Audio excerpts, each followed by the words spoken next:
in a spectacular long-term experiment by the bacteriologist Richard Lenski and his colleagues at Michigan State University. Scientific research nowadays is often a team effort.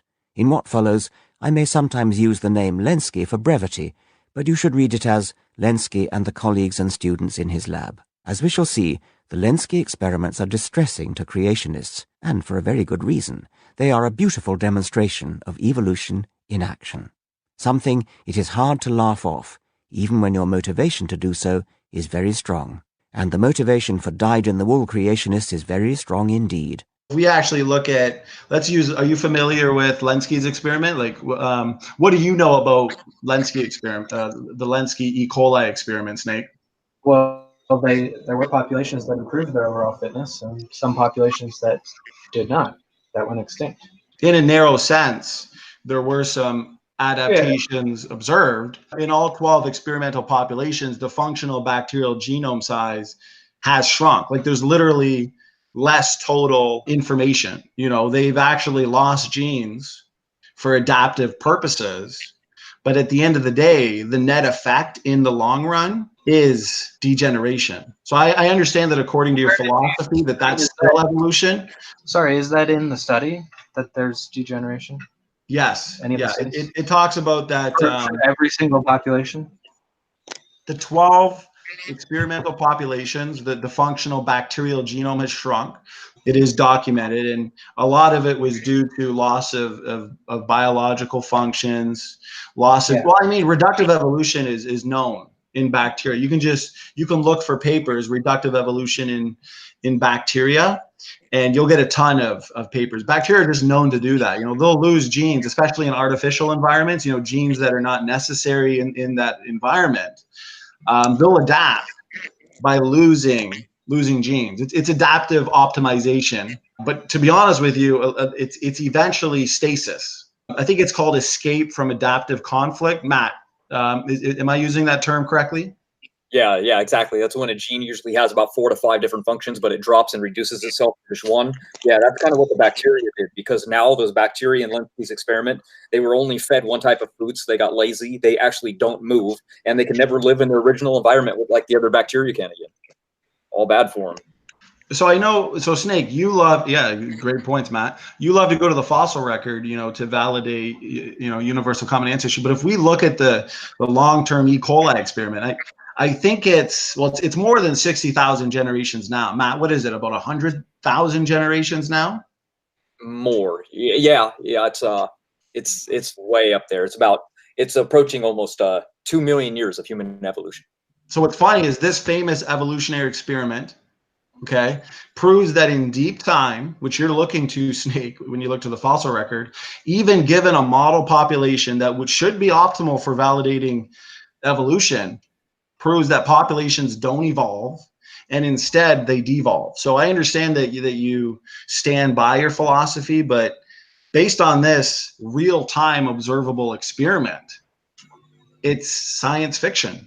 You know, it's well, it actually proves that they survive a lot longer than they should if there was genetic entropy. But I don't think this is really that productive, because I can admit that there is genetic entropy. There might be a time limit on life forms, but that doesn't really comment on evolution. Like, I could even give you that the dating in the fossil record is off. That doesn't really affect the theory of evolution. See, but the thing is, you know, you said that fitness was increased in this experiment, right? But the thing is, you can even look at the paper, like this fitness increase, it's only in a narrow sense versus a broad sense, because in broad sense, if you're the best definition of fitness is total functionality. Would you not agree?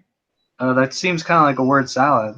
Okay, well, what's your the best definition of fitness should be total functionality, not just looking at a single trait. Fitness for your environment. Right. So the fitness for this environment was if you use the full meaning of fitness, total functionality given this environment, all 12 of the population have experienced a net loss of function. And so they have reduced total functionality as needed in the real world. Okay. Yes, to adapt to this environment, they've lost genes, but bacteria do that in the real world too. So real world they've gained function gain function in some genes, and the genes that they've lost function for, I mean, those can be beneficial mutations. There are loss of functions that are beneficial. Well, yes, according to like your belief system, losing genes and breaking down pre-existing functional systems is going to take your bacteria-like organism to a biologist, but there's no science to support that. In our new house, we tore down, just one sec, in our new house, we're doing renovations, we tore down the wall that separates the kitchen and the living room. That was adaptive. But guess what? We destroyed that wall that separates the two rooms in order to make a bigger room. Now, at the end of the day, if someone told me, how'd you build the house? And I told them that, well, that's not explaining how I build the house. It's just like these bacteria, it's a net loss of information. You look to a trade-off, of course, but the question is the trade-off sustainable? And obviously it's not, because if fitness is increasing in a very narrow sense, okay, a certain portions of the genome is increasing in fitness, but the greater portion is simply just losing information and degenerating. Well, at the end of the day, if it comes down to a net gain versus a net loss, that's a net loss of fitness. And you can disagree and say, oh, that's evolution, that's how evolution works, but there's no science to actually back that up. The long-term E. coli experiment, the largest evolutionary experiment there is currently, proves creation. Model, mutations, at the end of the day, they're not, construction, they're destruction. But if we actually look at, say, a real-time example, say, let's use Lenski's long-term bacterial experiment, if you're familiar with that. So we know that a very trivial adaptation happened, because what it was optimal growth on a given medium, right? But Lenski's bacteria, what they actually did was they shrank in genome size. So in other words, the functional genome, it actually decreased. So it became evident with this experiment, and they're still observing it, that the more rapid growth in these bacteria, it was actually very much and significantly accomplished through genetic degeneration. So it's actually a fact too that many useful genes, say not essential in that artificial environment of Lenski's experiment, they're actually lost, which means at the end of the day, not only are they lazy and they're handicapped in that environment, when transferred to a natural environment, those highly degenerated bacteria, they would certainly be dead on arrival. So right there is, real-time evidence of that genetic degeneration, which once again, I'm just saying is consistent with the biblical model. And I don't understand how natural selection is going to be able to stop this degradation problem. Like, do you have a solution to it? And how do you feel about the Lenski example? Are you familiar with Lenski's experiment? Go ahead. From what I understand, as far as the Lenski experiment goes, the bacteria broke off into another species, and there were like a couple generations of evolution. Lenski, for younger creationists, I would say he demonstrated macroevolution. He demonstrated evolution on a large scale. So that's pretty much how I understand it. Well, at the end of the day, because this aerobic citrate digestion by bacteria, that was the big one that was seen. If it involves, say, the loss of control of the normal anaerobic citrate digestion, and it's sure, it's an adaptation, but it's a very much, degenerative adaptive change, that's not going to, take your fish to fishermen. Because if we're seeing, losses of information, we're seeing genetic degeneration, that's no help to large scale evolution. Because obviously we agreed that, the word evolution means a change in allele frequency in populations over generations. But if these changes are degenerative, that's more consistent with a young Earth creation model. Because obviously there's a shelf life on these genomes if we're accumulating these mutations, right?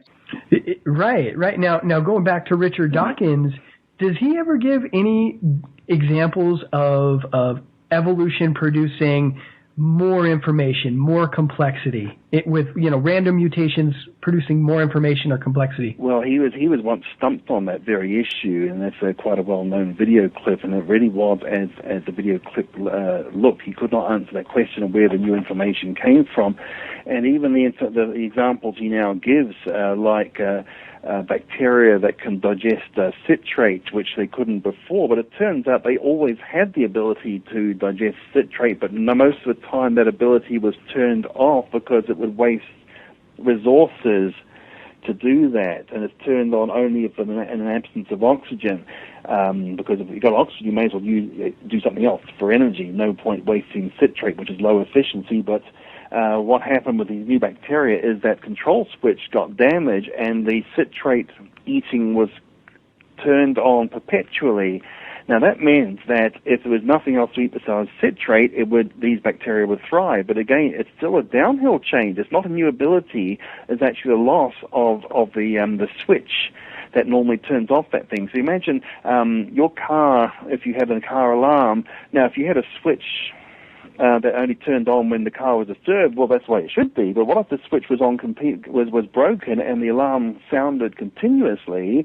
Well, it might actually keep burglars away, but it still would be a horrible car to drive if you couldn't turn that nose off. This is what's actually happened. It's like an alarm switch that can't be turned off. Interesting. And so is that okay? That's one example, supposedly, and really, it's a loss of information. Exactly. Yeah. Is that the best he has? That's he spends a lot of time on that one, and a lot of other evolutionists have spent a lot of time on that particular example. Which, in fact, that's one of the best they have, and it turned out not to be an increase. So Lenski's experiment: have they lost genes, deletions? Have their genomes shrank in functional genome size? This is the experiment to look at. Can you explain that to me? There has been some genome reduction, I believe, in Lenski's experiment. Okay. Yeah, so there's been some genome reduction. Deletions have been observed. All 12, I think it's 12 populations, experimental populations, the functional bacterial genome has shrunk in size. It contains less total information. You just agreed with that.